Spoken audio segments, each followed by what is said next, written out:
The two teens who decided to rob people in Toronto with a gun had to face many challenges and risks in obtaining and using their weapon.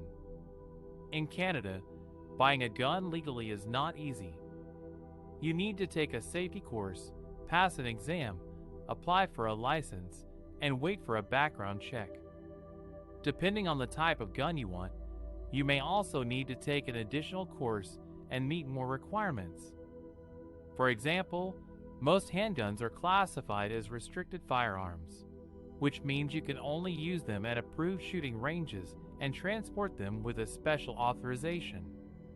But the teens did not want to go through this long and complicated process. They wanted a gun fast and cheap. They also wanted a gun that they could conceal easily and use anywhere. So they turned to the illegal market, where they could buy a gun from a stranger without any paperwork or verification. They contacted someone who claimed to have connections with gun sellers and arranged to meet him at a parking lot of a big box store. There, they saw 5 guns inside a hard plastic case in the back of his SUV. A 9mm Glock, a Smith & Wesson .38 Special, a palm-sized .22 caliber pistol, a short-barreled shotgun, and an assault rifle. The seller told them that the prices ranged from $650 to $5,000, depending on the condition and history of the gun.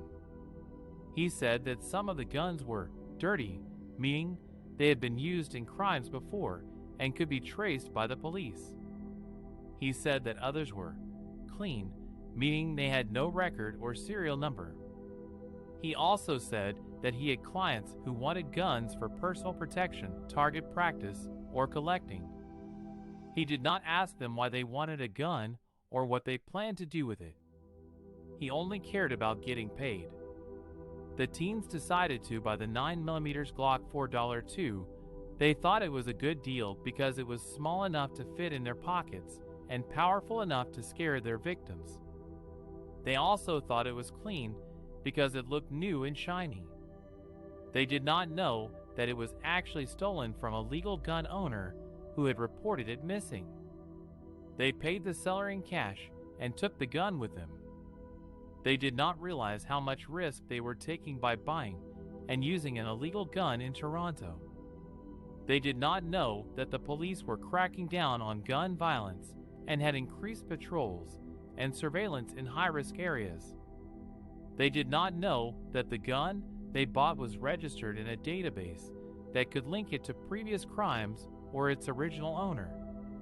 They did not know that if they were caught with a gun, they could face serious charges and penalties, such as mandatory minimum sentences of 3 years for unauthorized possession of a restricted firearm or 5 years for possession of a firearm obtained by crime.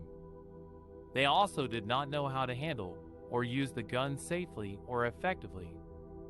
They had never taken a safety course or practiced shooting at a range. They did not know how to load, unload, aim, fire, or clean the gun properly. They did not know how to store or transport the gun securely or legally. They did not know how to deal with malfunctions or accidents that could happen with the gun. They did not know how to avoid attracting attention or suspicion with the gun. They were naive and reckless teenagers who thought they could get away with robbing people with a gun. They did not think about the consequences or the dangers of their actions.